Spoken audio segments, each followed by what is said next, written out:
back. Hey guys, Q&A time. It's that time again where we do a Q&A. We love you guys. Gotta connect. Tisha asked, do you guys see yourself doing content creating forever, like even when you're getting old? I don't know, I think we'll just go with the times. Yeah, I mean, what's wrong with creating content as old people? I think that's cool. I think a lot of people just invalidate that this is a job, so they're like, oh, what are you gonna do forever? That's kind of the way that they think. Like, what are you gonna do when you don't do TikTok anymore? What are you gonna do, you know?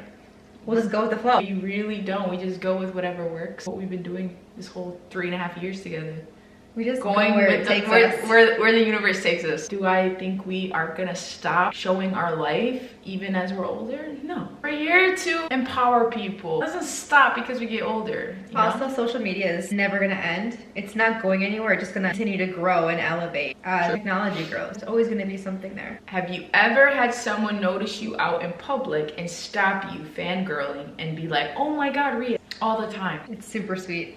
Yeah, there's at least like 1 to 5 people in places we go. If they don't say hi or anything, they DM us after and they're like, oh, I saw you. We're just people. And so we don't even remember that people know who we are. Yes, we forget. We do like get very emotional. We've impacted some people's lives. They're like, you live here? We were out to eat one day and we had a follower send us a dessert.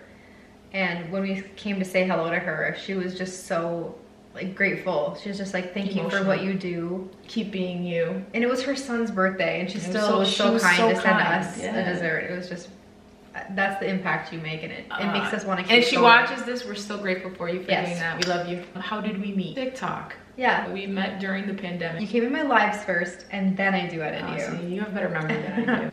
I did come into your lives because you did follow me. I'm like, she definitely likes me. She followed me. Wow. I was a little cocky back then. A little. You deserve extra confident back then. That's okay. Yeah, so I was very into her. I liked making her blush in her lives and just tell her she was hot and then leaving. You wouldn't even mention anything about me being in the comments. They would see me comment, they knew exactly why you were blushing, smiling, and then they were giving you shit about it. My celebrity crush at the time was Megan Fox, so I'm like, damn, that's Megan Fox lookalike. Like, give me that. So I was very turned on by her, like, in that manner. I didn't know her in a deeper level, but I was so still drawn to her. Like, hey, let's fuck. No, she didn't say that. People are very bold in here.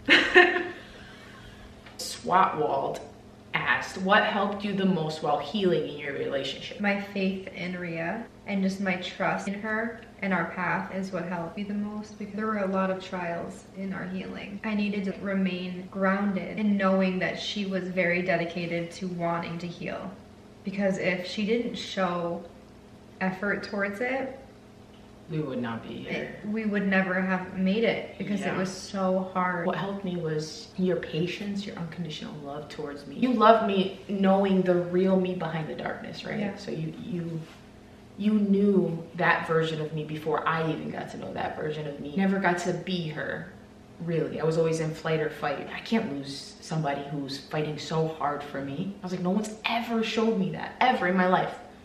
Not any human being has ever showed me that in my life. This person is coming into my life. Hey, I'm here to love you. Face your fears and, you know, deal with the darkness head on. We can't hide from it anymore. We'll do it together. You're not alone. We'll do it together. And then a lot of times it felt like I was doing 10 steps back and 3, steps forward. And I felt like giving up so much, but she never gave up on me. And it just kept making me, like, want to be better. Aww. I'm forever grateful for you for showing me love. You showed me what unconditional love looked like through hardships. Like, you never judged me. You just like loved me through all of that bullshit. And I'd do it again. Yeah. The fact that you saw firsthand all the darkness. We lived in the darkness. We lived through it. Twitter, no, we don't have Twitter. I have it, but I don't really use it. I promote our OnlyFans on it occasionally. Yeah. See, I didn't even know that. Will you marry me? Okay, next question. Not a question at all. Just love y'all. We love you too. A lot of people are in here saying the same stuff. I don't have a question, but all I want to say is that I love you and admire you both. Nadia, we love you too. What do you guys do on your OnlyFans page? Never been on OF, but fan of you guys. we get a little spicy on there, you know, we do teases and stuff like that. We're starting to do more in the moment stuff. Just like natural content, you know, getting touchy, flirty. I think it's so important to clear the taboos of sex, and especially Passion, with your partner, intimacy. when it's fucking consensual. Our bodies are ours and we can use it the way that we choose to, and I think there's such a negative connotation behind that kind of stuff. It's so much fun with her on there, especially after the little teasers and stuff like that. It's fun. So you guys get like the preview before Yeah. what we do without the cameras on. Well, check it out. It's okay. Pay one time if you want to. Just go peek. It's there. If your past self could see how far you've come, how do you think she would react and feel? I feel like our past selves is already watching us. Mm-hmm. They're there. And I already know they're insanely proud of me because I feel it. I feel all of my inner children. They're dancing and enjoying their life right now. Mm-hmm. That's what I see. They'd feel safe. They feel safe. Yeah. Yeah, that's what I feel in my soul. I've always felt, even from childhood, that I was meant to do something more. I was meant to help people. And so even when I was in my darkest times, I kind of just lived knowing that there was going to be something more one day. So even my younger self, even though she went through hell, I know that she was just kind of going through the motion. What she said. Favorite geek asked, when did you learn about boundaries and why? Love these type of questions. I taught her about boundaries. Honestly, I had no idea about boundaries. I had no idea what gaslighting was. I had no idea what the word narcissist meant, manipulation. You didn't know healing was I a didn't thing. know You didn't know what- trauma was a thing. I didn't know I was even emotionally immature in conversations. I didn't know my anger was something I could fix. I thought I was just born with it because that's what I was told. I grew up thinking these things, and it's like everyone I was with, you know, it's like, why can't you just love me for me? This is who I am. But no. Boundaries came when I would start setting my own boundaries with her, and I'd be like, yes, this is part of your traumas and they're your triggers, but here's my boundary. And I need you to respect it. And then I started teaching her how to set her own boundaries. So I don't even think that I taught her. I think she just took it away from me, like standing up for myself and setting my own firm boundaries. Then she started to set her own. You also still tried to tell me what boundaries were, and that boundaries are okay. Right. It's not, you know, me in my little people-pleasing era. You don't have to live a life based on how everyone else feels. You know, how you're gonna make them comfortable. If you don't like something, it's okay to say you don't like something. What is a boundary? Yeah. What are you talking about? It's so confusing. Most people don't understand these things in general.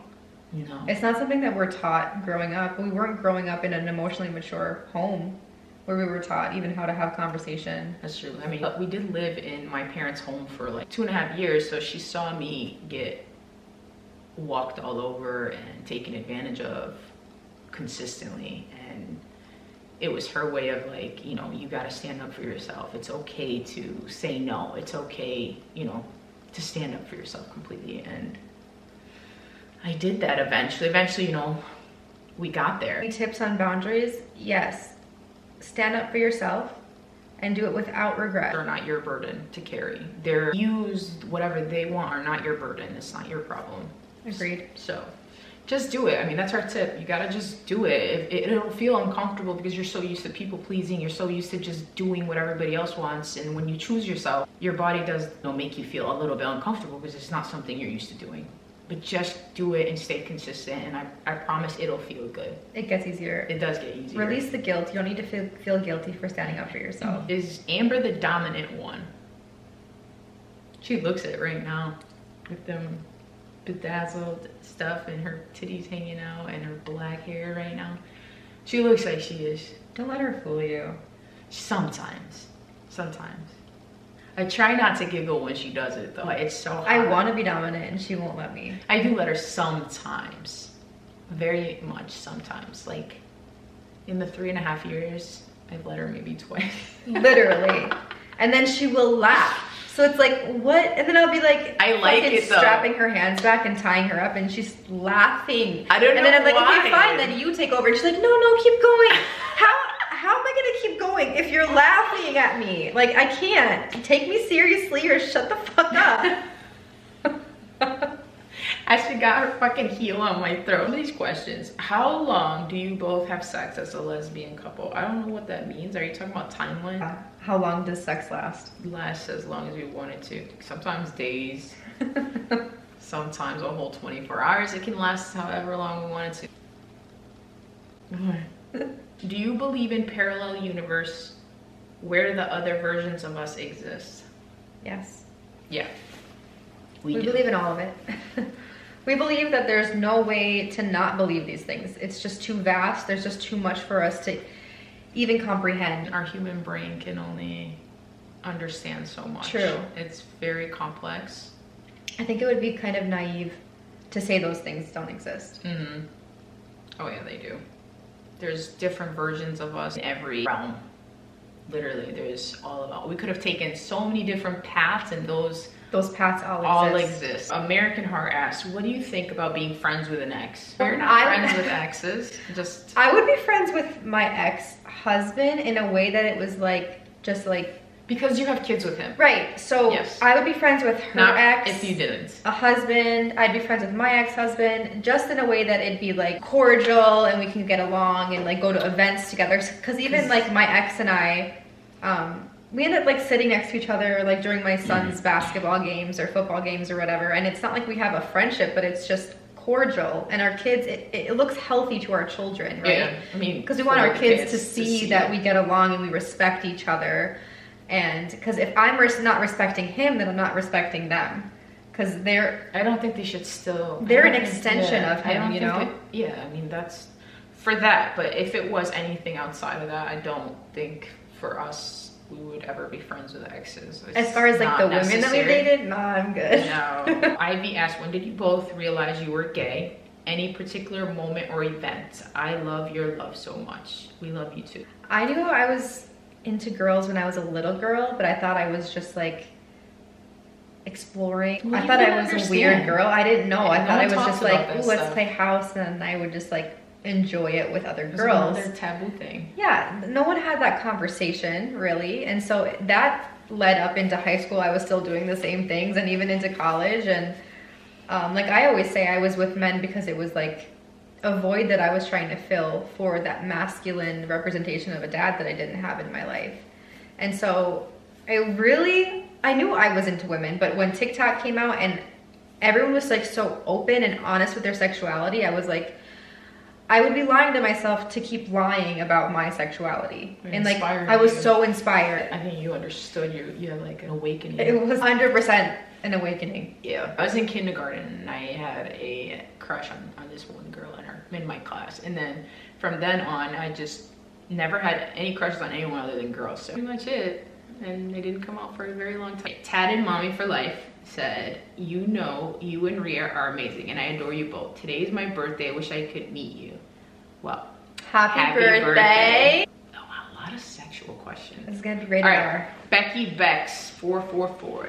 When cutting someone off, how do you learn to not miss them? Struggling with that myself. We're cutting somebody off more than likely because they've continuously disrespected or stepped over boundaries or are a toxic person themselves, right? Mm-hmm. What you're missing is the version of them that you've created in your head. The idea of them that you wish they could have been. The way you wish they could have treated you.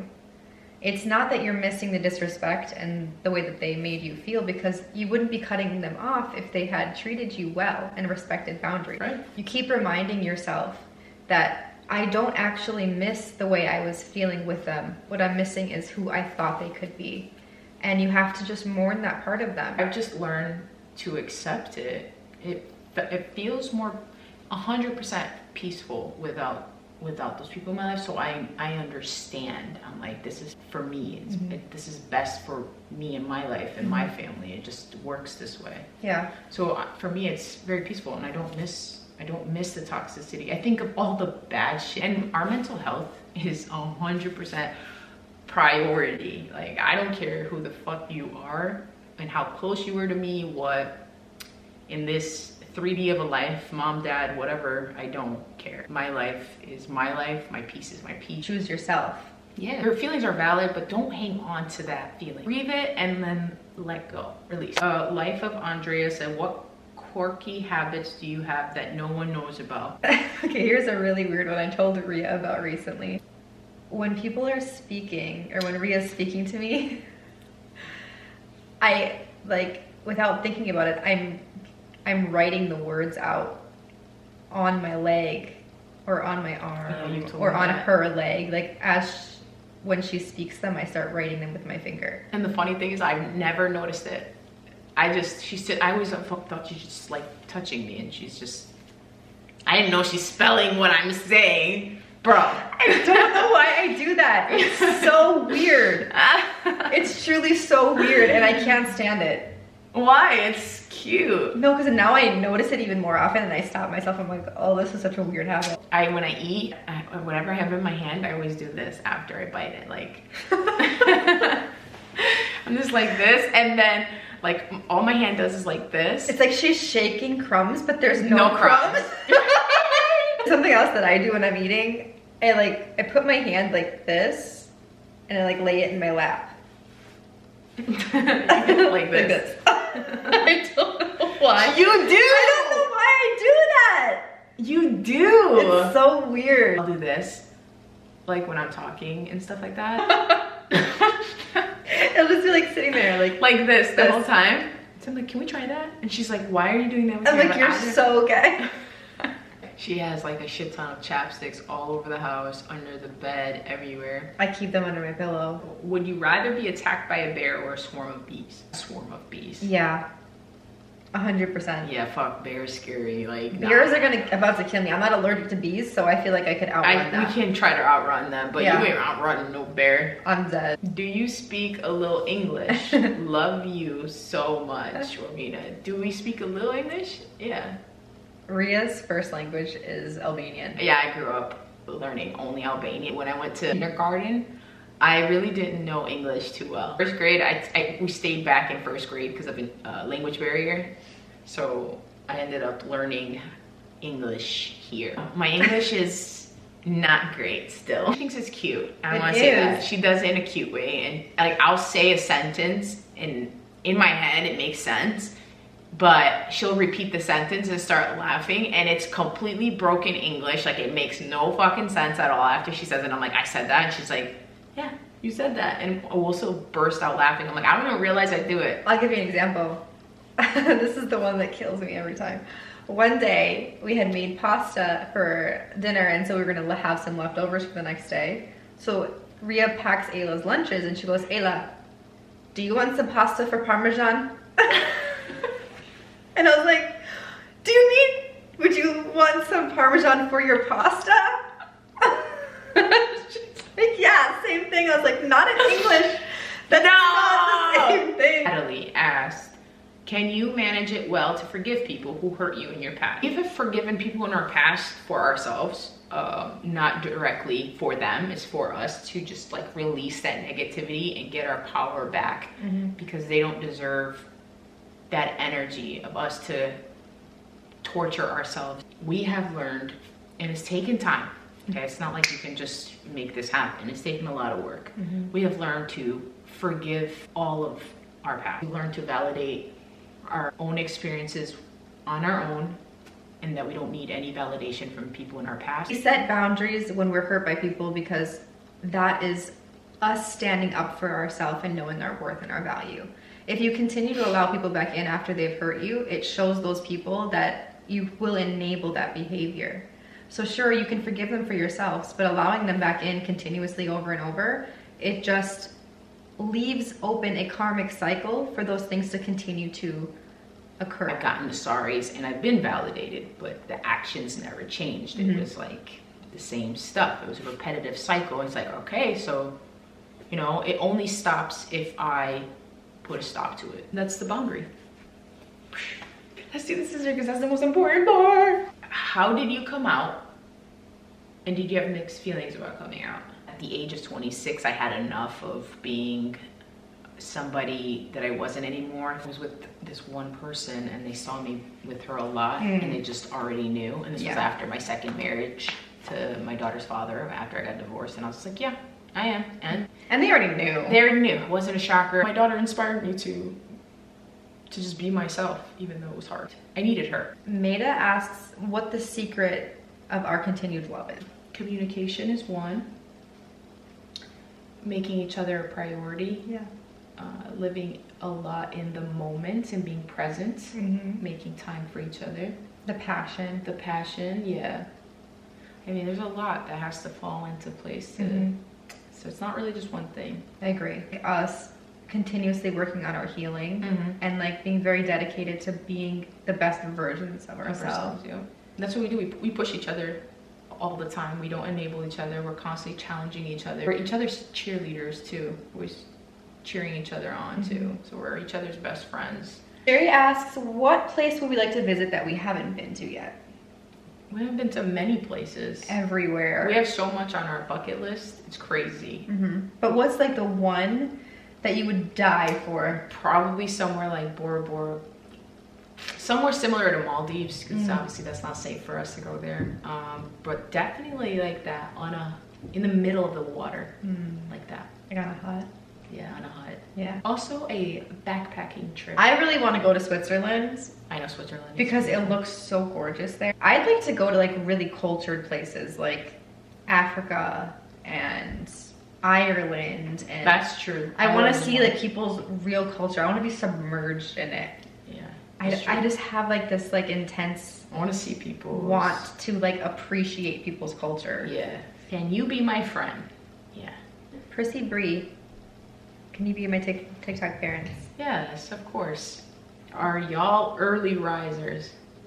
No, I get up really early at like 7 a.m. My daughter gets on the bus. We do like the coffee though. Yeah, that's true. That's the best part of the morning.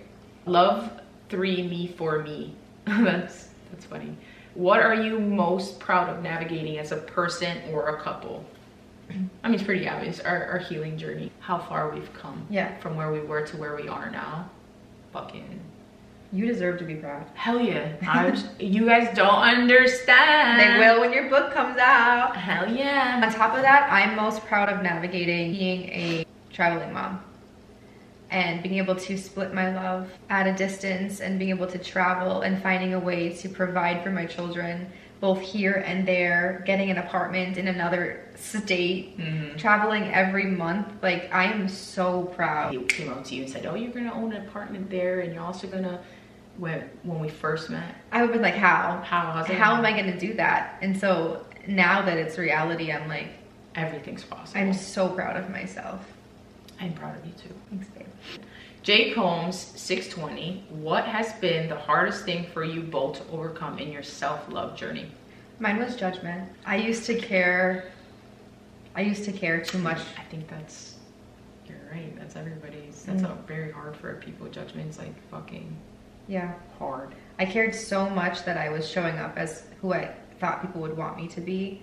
And it wasn't until I released that I started really loving myself the way I wanted to. To get over that, it's like you can handle fucking anything. You're just taught to care about everyone else around you. You know what I mean? That's it. So you never really could love yourself fully? No, I mean, I didn't even have the time to think about myself. I was always thinking about mom and dad, and then our people in our culture around us, our family members. How are they gonna view me if not just my parents. It's like embarrassing the family, you know? It's like it was hard to escape that. One more question. Kristen asked, what's the hardest thing you've had to face in your relationship, marriage, and how did you push through it? The hardest thing for me was the toxicity in your culture. That was really hard for me. It's what everything centered around. It was all of your trauma was centered around how toxic your upbringing was. And I don't think people even understand how in depth that actually is. They only have scratched the surface of it.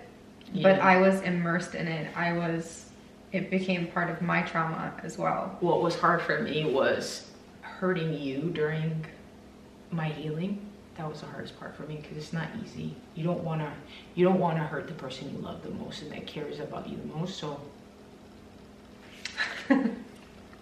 you're forgiven. I know, but I love her so much. Obviously, you can tell that was the hardest part of it, is healing in a relationship that is so good for you, that is so full of love, but you feel like you're not bringing anything but bad in moments, a lot of moments. You feel like you're not adding any value. It was very dark for me. That came from your own feelings, because even when she was feeling dark, I would always, She was uplifting. tell her like, you're worthy, I love you. I mean, that's what got me through. She's the one who pushed me through all of that. I would have given up if it was up to me. I would have 100% just given up, and I would have been like, I love you too much to just continue to hurt you, you know, because I'm stuck somewhere in the past. No, I'd walk through the pits of hell for her, and I would do it all over again.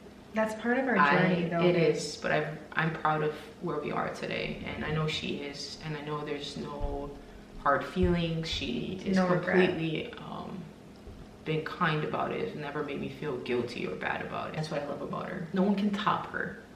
100%. Except me, I can top her. Only me. That was clever. As I'm fucking crying. I hope you guys really enjoyed our Q&A video. We love the questions.